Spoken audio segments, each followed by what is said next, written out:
Welcome to Communicate to Lead, the podcast that empowers leaders and aspiring leaders to communicate with clarity and impact. I'm Kele Belton, CEO and successful entrepreneur, and your host for today. I'm here to equip you with all the essential tools and strategies to master effective communication and lead your team to success. As the founder and CEO of The Tailored Approach, my goal is to empower you to be the best leader you can be. So sit back, relax, and join me in today's episode as we dive into the art of communicating like a true leader.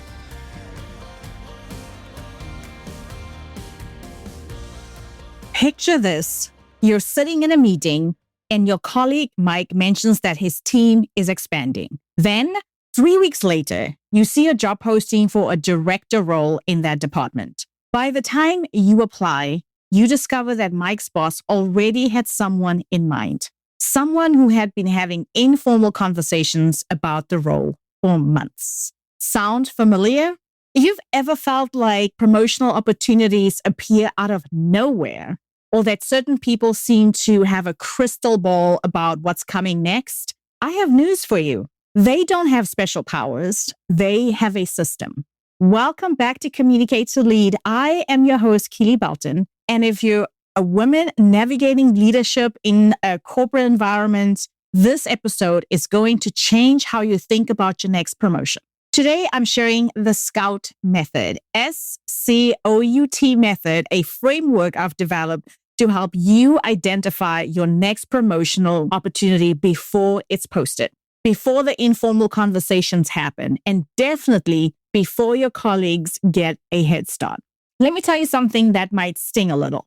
Most women wait for opportunities to find them. We polish our resumes, we do excellent work, and we assume that performance speaks for itself. Meanwhile, our male counterparts are engaging in coffee conversations with decision makers, volunteering for strategic projects, and positioning themselves as the obvious choice before the opportunity even arises. I learned this lesson through working with a client I'll call Audrey. She was a marketing analyst at a Fortune 500 company, consistently exceeding her targets and getting excellent performance reviews. But she was frustrated because she kept getting passed over for senior analyst and team lead positions. During our coaching sessions, she'd say things like, "I don't understand it. My work is solid. My manager loves me, but somehow other people keep getting promoted ahead of me." When we dug deeper, we discovered that while Audrey was focused on perfecting her analysis and delivering excellent reports, her male colleagues were volunteering for cross-departmental projects, engaging in informal conversations with senior leadership, and making themselves visible in ways that had nothing to do with their day-to-day performance or tasks. They were positioning themselves as strategic thinkers, not individual contributors. Once Audrey started being more intentional about visibility and relationship building, everything changed. Within 18 months, she was promoted to senior marketing analyst. And then a year or two later, she became a team lead. If you have experienced something similar, you are not alone. Research shows that women are less likely to self-promote and more likely to wait for formal processes. We wait until the job is posted, until we know what to expect. But the reality is that by the time the job is posted, 80% of the decision has already been made. So how do we change this? The short answer is we become scouts in our own careers. Think about what a scout does. They go ahead of the main group. They survey the terrain. They identify opportunities and obstacles before anyone else sees them coming. That's exactly what we need to do with our careers. The SCOUT method consists of 5 components, and I'm going to walk you through each one with specific strategies you can implement immediately. Each letter in the acronym stands for a specific action or strategy. So the S in SCOUT stands for signals. The first step is learning to read the signals that indicate that change is coming. Every organization sends signals before major shifts happen. But most people miss them because we are so focused on our daily tasks. Here are the signals you should be watching out for. Number one, budget signals. When you hear about budget planning meetings, new funding approvals, or cost-cutting measures, those are all signals. If your department suddenly gets budget approval for new technology, that might signal expansion. If there's talk about efficiency improvements, that might signal restructuring. The second one, people signals. Pay attention to hiring patterns. Is leadership bringing in consultants? Are they hiring in specific areas? Are key people leaving? You might notice that your company hired 3 consultants in digital transformation and an AI. And then 6 months later, they create a chief digital officer role. Who's the person who will get the new position? Probably someone who started asking questions about digital transformation the moment those consultants walk in. And 3, meeting signals. Who's being invited to strategic planning sessions? What committees are being formed? If you notice that certain people are suddenly included in higher level meetings, that's a signal that their roles might be expanding or changing. And the last one, communication signals. Changes in how leadership communicates often signals bigger changes. New town halls, different messaging, shifts in company priorities. These are all signals pointing towards organizational change. Here's your action step for signals. Create what I call a signal tracker. This can be a simple document where you note organizational changes as they happen. Review it monthly to identify any patterns. And that is the first one. And now we move on to the second component, C, for connections. And this specific component is all about building strategic connections. And this is where many women struggle. We were often taught that our work should speak for itself. But the reality is that careers are built on relationships. You need connections at 3 levels. The first level, lateral connections.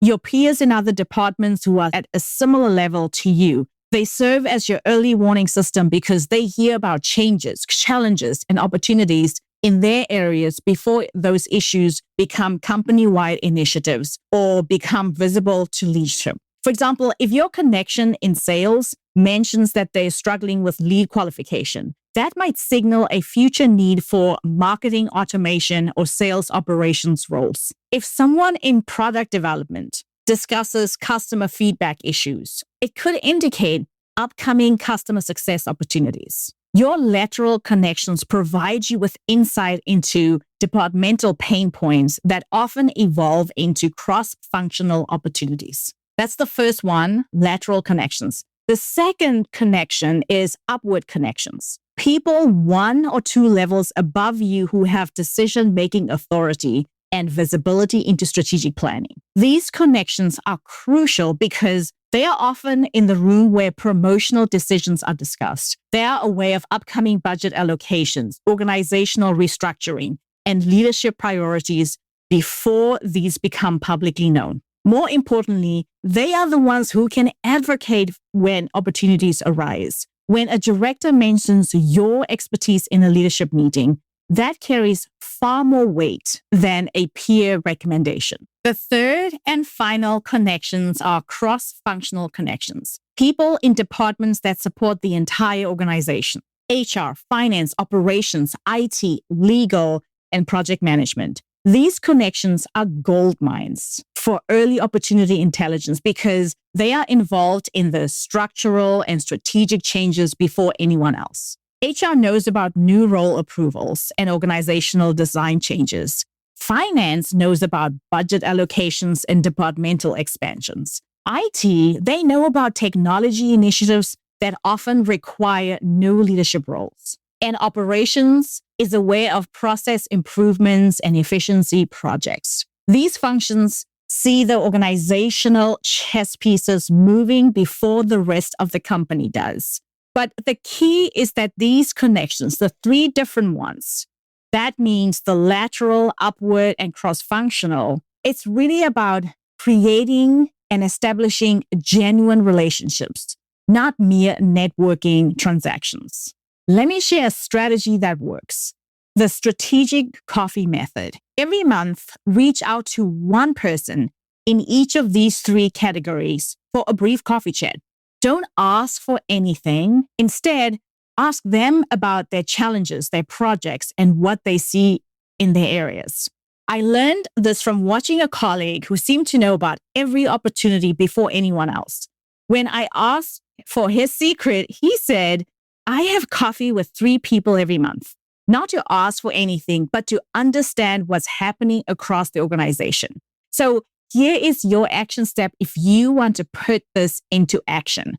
Identify 3 people, 1 in each category, and schedule monthly conversations with them. Make it about learning, not asking for something or asking for what you need, but really focusing on them and how you can support them. And now moving on to the 3rd component, which is the O for observations. You need to become a detective of organizational pain points and strategic priorities. Here's what you're observing for: leadership frustrations. What keeps your executives awake at night? Is it customer retention, operational efficiency, digital transformation? When you can identify their biggest headaches, you can position yourself as the aspirin. That's the first one. The second one, process gaps. Where are things breaking down? What tasks are taking too long? What decisions get delayed? Every process gap is a potential opportunity for someone to step in and lead improvement. The third one, strategic initiatives. What are the company's strategic or stated priorities? If the CEO mentions customer experience 5 times in a town hall, that's not an accident. That is strategic. If every quarterly report mentions sustainability, that's a hint about where resources will potentially be flowing to. And lastly, competitive pressures. What are your competitors doing that your company isn't? What industry trends is leadership discussing? Often these conversations signal where new roles will be created. Here's a story that illustrates this. A client of mine, let's call her Jane, noticed that every leadership meeting mentioned customer complaints about response time. She also observed that different departments were handling customer issues without coordination. Instead of waiting for someone to fix it, she documented the problem, researched some solutions, and proactively presented a cross-departmental customer experience improvement plan for her director. 6 months later, when they created a customer experience manager role, guess who got it?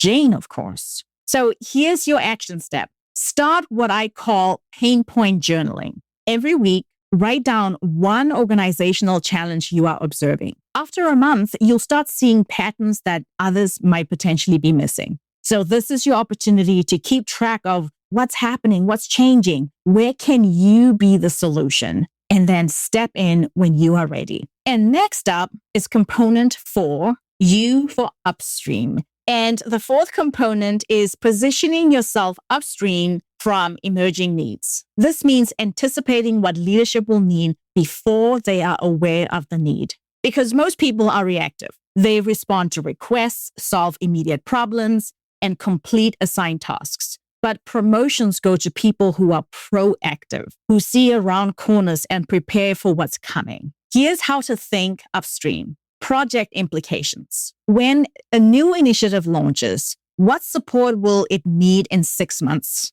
What skills will be required? What problems might emerge later on? Seasonal patterns. What happens every year at budget times, during audits, or peak business periods?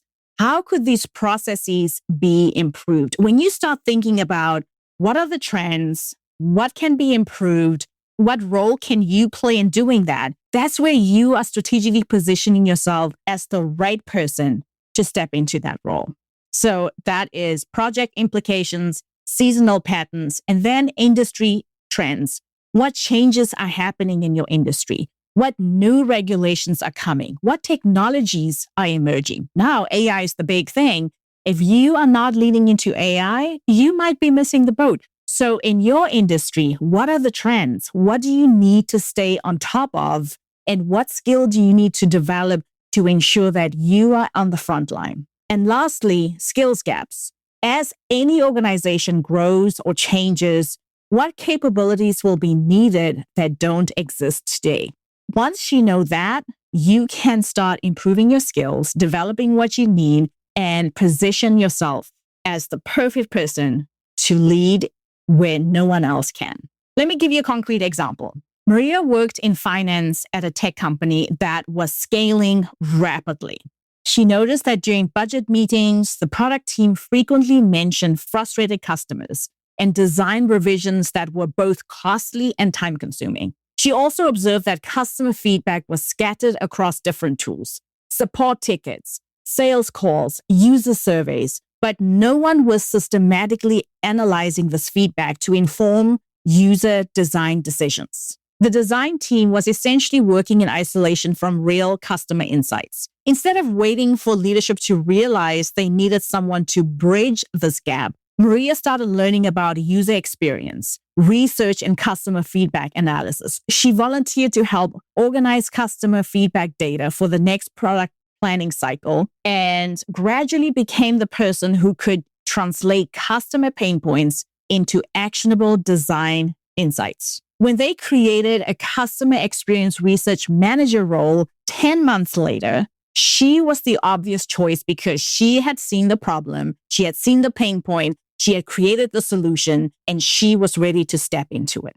Your action step for this component is to pick one area where you see a future need and start building expertise now before it's needed. Take a course, volunteer for related projects, or start informal conversations about the specific topic. The fifth component is all about timing. Knowing when to make your move is often as important as knowing what move to make. Organizations have rhythms, and understanding these rhythms gives you a significant advantage. Most people miss promotional opportunities not because they lack qualifications, but because they're operating on the wrong timeline, asking for advancement when budgets are already locked in, or positioning themselves for roles after succession plan is completed. Here are the key organizational rhythms you need to master or focus on. The first one, budget cycles. Most promotional decisions align with budget planning because new roles and salary increases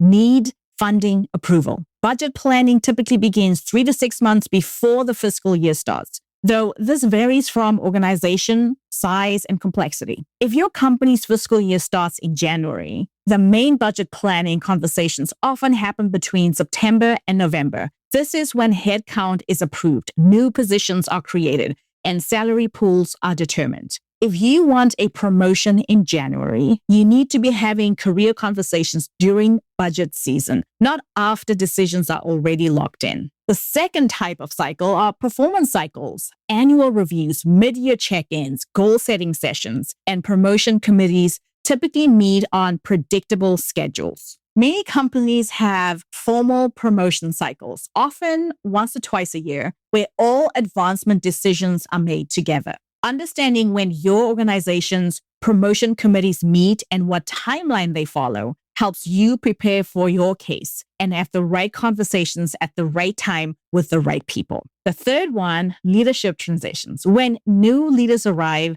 existing leaders move roles, or leadership teams are restructured, there's often reorganization that follows. New executives want to put their own team in place and may create new roles or eliminate others. Departing leaders leave gaps that need filling. These transition periods, while sometimes unsettling, often create the most opportunities for advancement. So instead of being concerned with restructuring or how things are changing or how you don't want to be in this uncomfortable position, rather see all of that as an opportunity to position yourself early in these key transitions. Then we have project cycles. Major projects create momentum for organizational change and often reveal the need for new capabilities. The end of a big project is when leadership evaluates what worked, what didn't, and what they need going forward. The beginning of a new initiative is when they assess whether they have the right team structure. Product launches, system implementations, office relocations, or major client acquisitions all create timing opportunities for role discussions. So don't miss project cycles.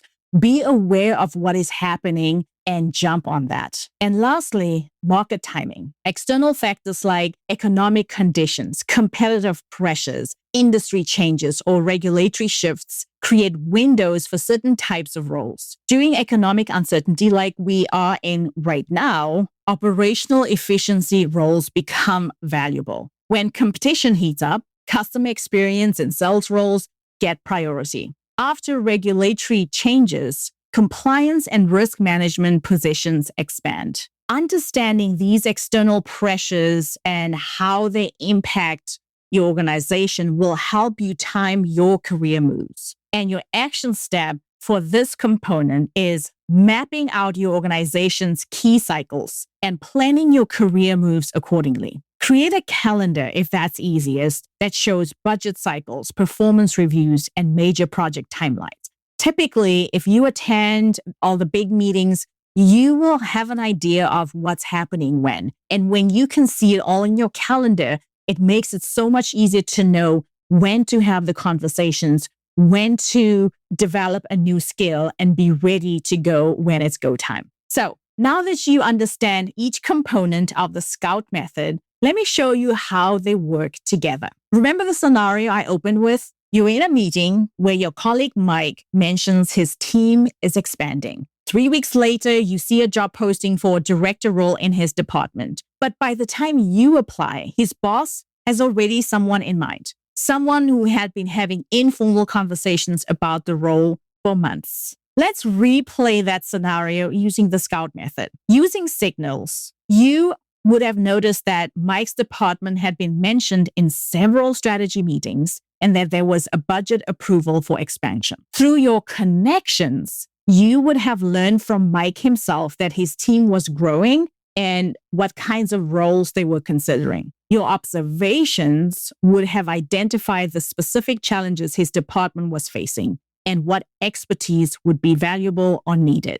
Positioning yourself upstream, you would have started developing relevant skills and volunteering for related projects. And understanding timing, you would have known to have career conversations during budget planning season, not after the role was already posted. So what is the result when you apply the Scout method? Well, very simply, instead of seeing a job posting and scrambling to apply for it, you would have been the obvious internal candidate before the role even existed. How does that sound? So before we wrap up today's episode, let me share 3 common mistakes I see women make when trying to identify promotional opportunities. Mistake number 1, waiting for permission. You don't need anyone's permission to build relationships, develop skills, or volunteer for projects. Start scouting right now. Mistake number 2, being too subtle. Men often make their career aspirations crystal clear. Do not assume that people can read your mind and they know what you want. Be direct and clear in asking for what you need and where you want to go in your career. Mistake number 3, focusing only on your current department. The best opportunities often come from unexpected places. Cast a wide net with your scouting efforts, because the good news is each of these pitfalls is completely avoidable when you have a systematic approach. The Scout method isn't about playing politics or being manipulative. It's about being intentional and proactive instead of passive and reactive. So let's turn this knowledge into action. The 5 steps I'm about to outline directly counter these 3 common pitfalls by providing you with specific, immediate actions you can take without anyone's permission while building visibility across your entire organization. Here's what I encourage you to do. Step 1, start your signal tracker. Create a simple document to track organizational changes and review it monthly. Step 2, schedule your first strategic coffee chat. Reach out to one person for a brief conversation about their work and the challenges they might be facing. Step 3, begin pain point journaling. Identify one organizational challenge you observed this week. And step 4, choose your upstream focus area. Pick one future skill or capability that you want to start developing and get started on that. And then finally, step 5, map your timing calendar. Identify your organization's key cycles and start planning accordingly. Remember, the goal is not to manipulate or play politics. The goal is to be proactive and strategic about your career advancement. You deserve to have the same visibility into opportunities that others seem to have naturally. The Scout method works because it shifts you from a reactive to a proactive mindset, from being invisible to being strategic, from hoping for opportunities to creating them for yourself. Your career advancement isn't about luck or timing. It's about having the right system and the commitment to use it consistently. And let me tell you, you have everything you need to scout your next opportunity. The question I have for you is, will you do it? And that's a wrap on this episode of Communicate to Lead. If the Scout method resonates with you, I'd love to hear how you are implementing it. Send me a message on LinkedIn or Instagram and let me know which component you started with first. You can find my socials and the links in the show notes. Next week, I'm sharing how to make your mid-year review work for you, turning it from a routine check-in into a powerful tool for career momentum. So, until next week, my friend, I am Kele, reminding you that great communication is the foundation of inspiring leadership. Keep learning, keep growing, and remember to communicate to lead.